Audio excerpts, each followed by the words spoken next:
Olá pessoal, tudo bem? Bom dia, boa tarde, boa noite. Não sei que horas que você está vendo esse vídeo, mas é uma alegria novamente estar aqui junto com você para mais uma videoaula complementar ou até mesmo um reforço, complementando ainda aquilo que você está assistindo em sala de aula. Então a gente tem a oportunidade então de ver hoje um assunto muito importante que muitas vezes aparece como um bicho de sete cabeças para algumas pessoas, porque tem uma certa dificuldade como mexer com esse número ou com esse conteúdo chamado fração, né? Fração é uma situação onde muitos têm medo, né? Até a gente que é adulto tem medo de fração, não sabe como resolvê-la, não sabe encarar, não sabe trazer uma informação diante desse número ou dessas relações que ocorrem, né, na fração. Então a gente está aqui para ajudar você a compreender um pouco mais, mesmo você vendo em sala de aula. Então está aqui hoje só para dar um reforço, para dar uma reforçada aí no seu entendimento. Quando nós tratamos de fração, nós entendemos que fração é uma relação entre o todo e a parte. Então, quando eu tenho uma fração, eu tenho o resultado de uma divisão. Então, quando eu faço uma divisão de dois números naturais, eu tenho um resultado fracionário. Eu posso ter uma fração no número decimal, o resultado dessa fração pode ser um número decimal ou pode ser um número natural, né? Então, eu tenho esses dois casos aí. Mas como assim uma relação que você disse agora há pouco, que é uma relação entre o todo e a parte? Sim, se você olhar para uma fração, você tem que a relação entre o número de cima com o número de baixo, através de uma divisão, que está representada aqui por um traço, eu tenho um resultado. Então, quando eu olho para uma fração, eu tenho que entender que dois números se relacionam e essa relação gera um resultado, né? Então assim é a nossa vida também. Quando eu me relaciono com você, a gente tem resultado. Eu espero que o resultado seja bom. Então, e quando eu tenho uma fração, eu tenho que ter alguma condição para que essa fração, para que essa divisão continue acontecendo, né? A gente diz que uma fração é uma relação entre um numerador, então ele chama-se numerador, a parte dessa fração, e o todo aqui chama-se denominador. Então a relação entre eles vai ter um resultado. Vai ter um valor. E para que essa fração exista, eu tenho que condicionar ela, ou seja, o Bzinho aqui, né, uma letra aqui representando o denominador, ele não pode ser o número zero. Porque se for zero, algo dividido por nada é nada. Então eu não tenho uma fração.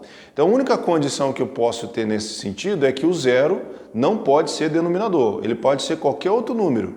Mesmo número inteiro, que daqui a pouco você vai ver lá no 7º ano, eu também posso ter isso. Mas existe uma condição para isso acontecer também, tá? Então, como é que eu faço a leitura dessa fração? Como é que eu comparo? Como que eu coloco esse número, por exemplo, dentro de uma operação? Como é importante representar essa fração dentro de uma reta numérica? Então, todos esses assuntos eu vou segmentar ele, vou colocar eles em videoaula para não ficar muito extenso, porque eu tenho certeza que se você não olhar ali, se você ficar mais de 20 minutos ou 30 minutos olhando para um vídeo desse, você vai dormir ou vai apagar e vai ver outra coisa.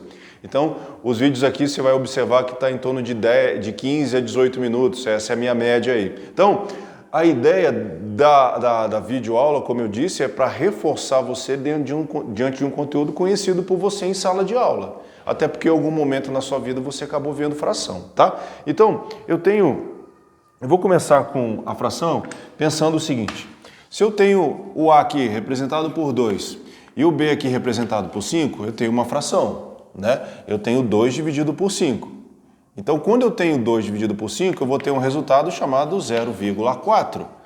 Então, observa-se que uma relação entre o numerador e o denominador, ou seja, eu tenho 5, que é o todo, e uma parte desse 5 eu tirei fora. Isso aqui representa um número decimal, que aqui o resultado é 0,4.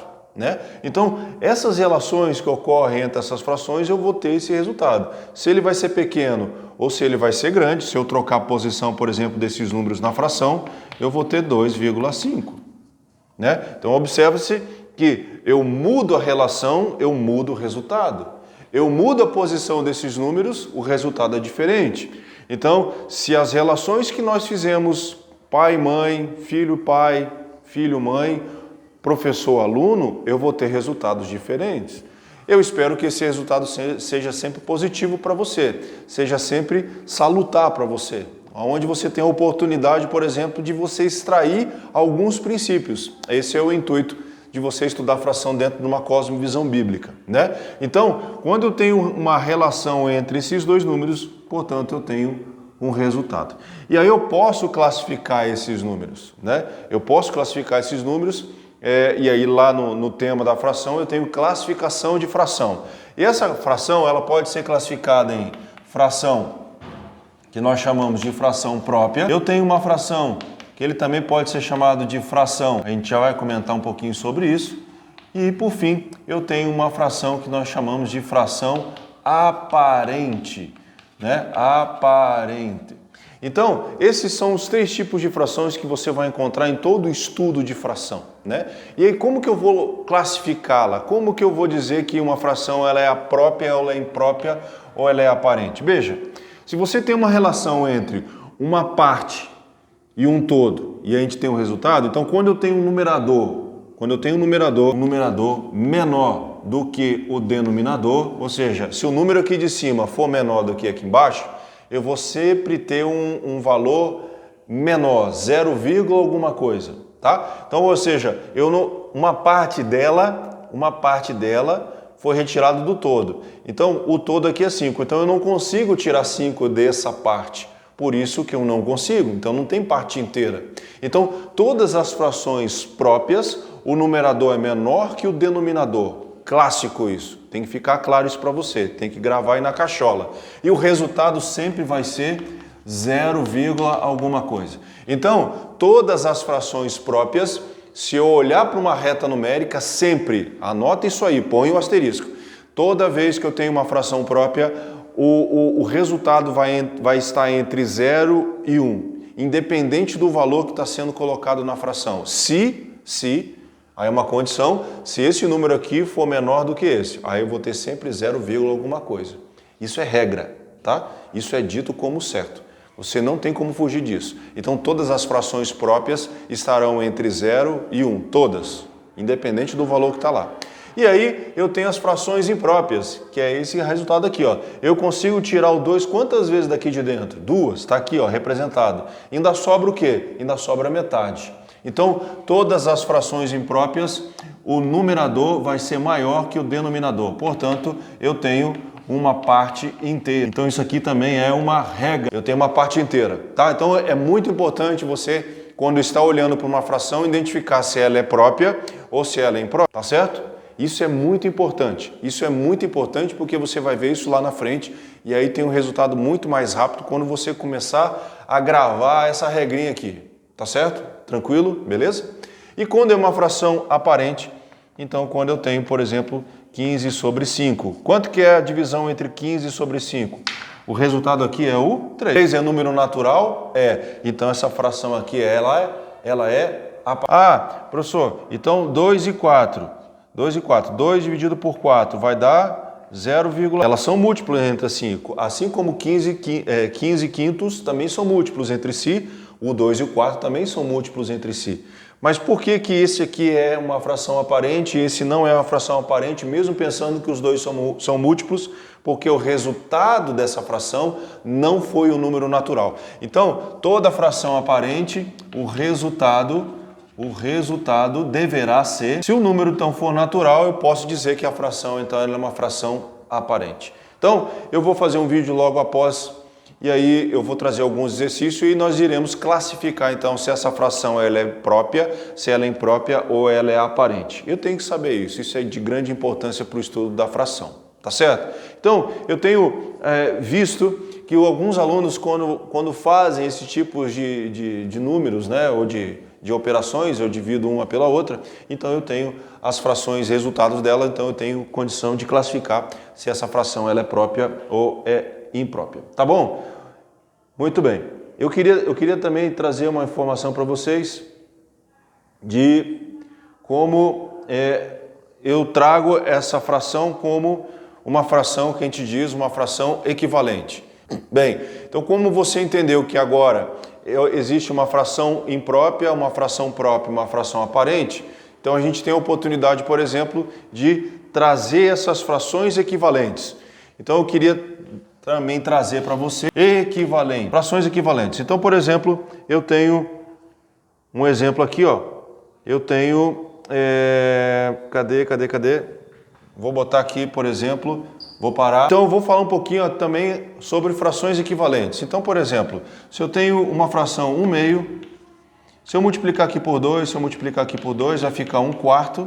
Se eu multiplicar aqui por 2, se eu multiplicar por 2, vai dar 1. Aqui vai dar 1/8. Ó, 2 vezes 1 dá 2, 2 vezes 2 dá 4. Opa, perdão. 4 vezes 2 dá 8 e 8 vezes 2 dá 16. Então, todas essas frações que eu coloquei aqui no quadro, quando eu multipliquei todos por 2, eu digo que essas frações aqui são equivalentes. O que são frações equivalentes? Frações equivalentes são frações que têm o mesmo... Quando eu tenho frações com o mesmo resultado, eu digo que essas frações são frações equivalentes. Eles têm o mesmo resultado. Olha, se você multiplicar aqui em cruz, ó, 2 vezes 2 dá 4, 4 vezes 1 dá 4, 4 vezes 4 dá 16, 8 vezes 2 dá 16, 8 vezes 8 dá 64, 16 vezes 4 dá 64. Então, o que são frações equivalentes? São frações que têm o mesmo valor, que têm o mesmo resultado. Então, eu posso, diante de uma fração origem, eu posso produzir várias outras frações. Mas como que eu faço isso? Bem, se você pegou aqui o meu caso de 1/2, então eu multipliquei por 2 aqui, eu multipliquei por 2 embaixo. Então, eu vou produzindo as frações equivalentes. Isso é progressivo. Eu não posso obter, por exemplo, se eu multiplicar aqui por 1 e aqui eu multiplicar por 2, e aí eu vou gerando a fração equivalente? Não. Como é uma relação e eu estou diante de uma divisão, então o mesmo número que você coloca aqui em cima, você é obrigado a colocar aqui embaixo. Isso também é regra. Então isso é fácil de você obter essas informações, porque você tem condição então de produzir essas frações tendo ela o mesmo resultado. Tá? Então, é de grande importância você sacar isso diante, ó, uma fração que você sabe que é uma relação entre o todo e uma parte. Né? Quando você tem essa relação, você tem um resultado. E essa relação ela é condicionada a alguma coisa. Bem, como eu já disse, você tem a possibilidade então de relacionamento entre amigos, relacionamento entre amigos da igreja, amigos do colégio, os teus pais, os teus irmãos, e esse resultado diante dessa relação você pode condicionar. E é importante você condicionar isso. Assim como existe uma condição para que essa fração continue existindo, as relações que nós temos com outras pessoas também vai partir num ponto diante de uma condição.